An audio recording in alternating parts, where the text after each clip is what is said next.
Yeah, I'm giving it a swing today with an unboxing, and as the title suggests, it's Dr. Martens airwear boots. Now, it should be clearly understood from the offset, I'm not a fan, and it's because when I was 13, maybe 14, I can't quite remember, I got a pair and they didn't last 6 months. But let's go back in time. Let's talk about this indisputably iconic piece of footwear. Everybody wore Doc Martens. It didn't matter if you were a goth or a punk, if you were a mod, you know, you'd wear the shoes. The Scar Boys, the skinheads, they all wore them. It seemed everybody wanted to have these Doc Martens. So as a business model, I mean, they must have earned an absolute fortune. Everyone wanted them.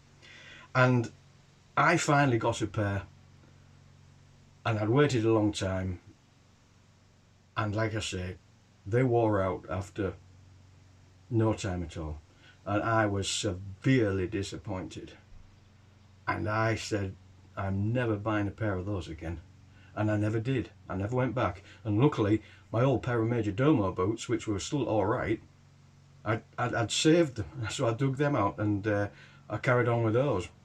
And as I said, I never went back to airwear. When I started earning my own money, I bought my own boots. I bought in the 90s, it was Caterpillar's Cats, hiking boots, Meindl, the German Meindl boots, which are a top quality boot. And even today, I stick with the German boots. I really like the German boots these days.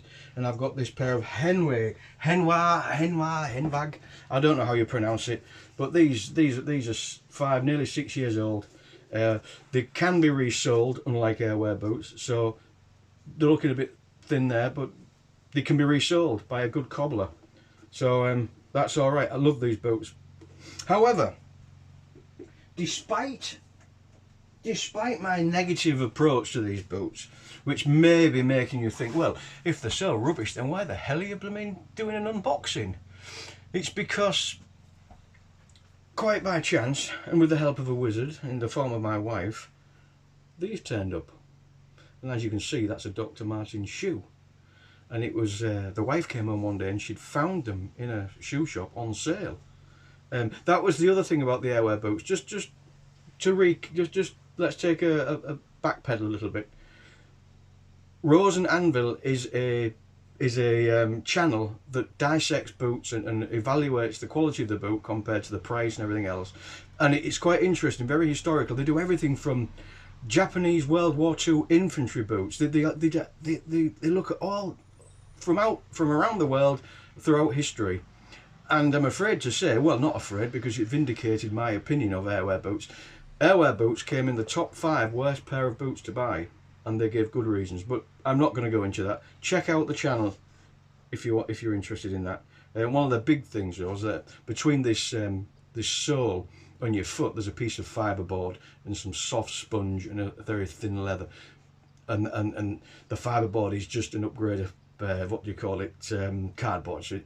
But anyway, that being said, so we're established now that I'm not a fan. However, when I felt these, I thought, well, they seem nice little shoes and they look real good, and she looks good in them.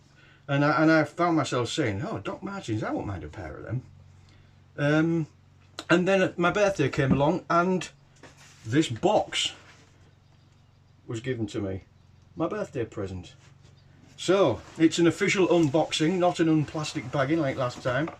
This is just the post box of the Dr. Martens airwear boots that I got for my birthday. There we are, the iconic emblem, logo, whatever you like to call it. Oh, my childhood trauma is coming back. I hate you, Dr. Martens. But no, let's have a look.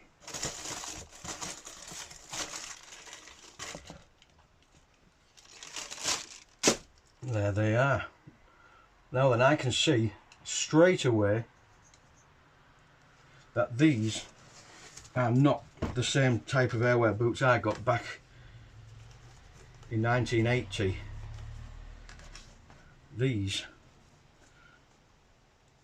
are, they are sturdy sole. You can see how thick the sole is. got raised. It's raised up here, so very little chance of it splitting here by the look of it. The leather feels extremely stiff. This is a totally different experience. I mean, even compared to these, you know, you can see they're made better. You can see they're just a better made shoe. So I've got to be honest. I think that they've upgraded. I think they've got their act together, and they've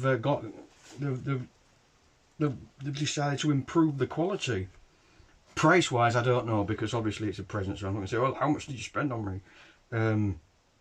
But my initial impressions are that they've certainly, Dr. Martens has certainly upped the game, and I'm looking forward to wearing these in town. So there we are. It's only a fool who never changes his mind when faced with the evidence. So I shall see how they go, but they feel a very different experience than,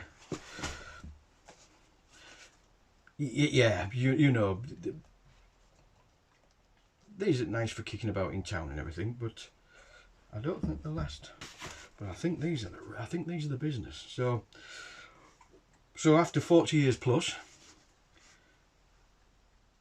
my first pair of Doc Martens after 40 years, and yeah, I'm looking forward to giving it a swing with them, see how they go, and if they wear out in 6 months, oh god. I don't think they will. I really don't think they will. And of course, you have to remember, I was maybe unlucky with a dud batch, a dud pair that came out the factory, you know, sub quality, because obviously they have quality control, but you can't get it all. I'm sure there's people out there who've had Doc Martens years, but again, I can't imagine it because of my personal experience. But there we are. So we live and learn, and we move on. So I'll give these a swing in this coming winter. My wife got me the boots because, as best boots when we go into town and things like that during the winter. She gets a bit tired of seeing me in these German mountain boots. So, but there we are. We'll take it from there. But I was pleased to get them. I thought, well, there we are. That's a blast from the past. So, give it a swing outdoors with Smith.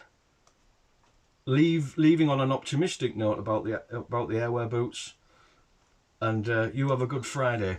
I'm not at work on Friday, so I'm not skiving, just so you know. Alright then. Take it easy, everyone.